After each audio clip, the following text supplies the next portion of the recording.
ප්‍රඥාව අවදි කරන්න අම්රිතා பலரும் இன்று அழிக்கப்பட்டு வருகிறார்கள், ஈவிரக்கமின்றி கொல்லப்பட்டு வருகிறார்கள்.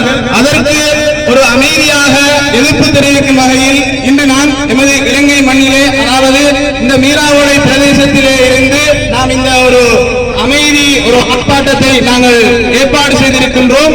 அந்த வகையில் இந்த ஏகாதிபத்திய ரீதியாக இந்த மக்களை கொன்று குவிக்கின்ற இந்த இஸ்ரேலுக்கு எதிரான ஒரு கண்டன பேரணியாக நாம் இதை ஒழுங்கு செய்திருக்கின்றோம். இஸ்ரேல் ஒழிக, இஸ்ரேல் ஒழிக, இஸ்ரேல் ஒழிக, இஸ்ரேல் ஒழிக, Israel, Israel, Israel, Israel, Israel, Israel, Israel,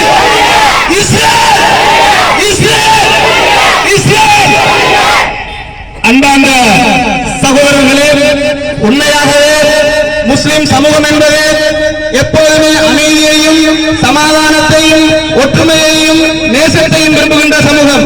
அந்த அடிப்படையில் இஸ்லாம் என்கின்ற போது அமைதி சமாதானம் என்கின்ற பொருளை கொண்டுள்ள ஒரு மார்க்கமாகும்.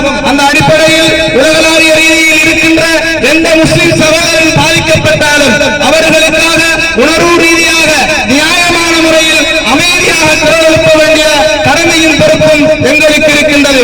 அந்த வகையில் இந்த இலங்கையின் கிழக்கு மாகாணத்தில் இந்த மட்டக்களப்பு இந்த மீராவோடை மண்ணிலே இருந்து அமைதிக்காக குரல் கொடுக்கின்ற இளைஞர்களையும் கிராம மக்களையும் கொண்டுமே இந்த பலஸ்தீனுக்கு ஆதரவாக நாங்கள் இந்த பேரணியை ஆரம்பித்திருக்கின்றோம். அந்த வகையில் இன்ஷா அல்லாஹ் இந்த விடயத்தில் ஐநா சபை கவனம் செலுத்த வேண்டும்.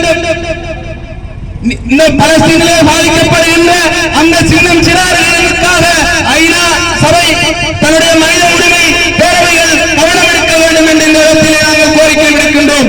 அந்த வகையில் நாங்கள் எந்த ஒரு நாட்டுக்காகவோ அல்லது வேறு யாருக்காகவோ ஆதரவாக செயற்படவில்லை.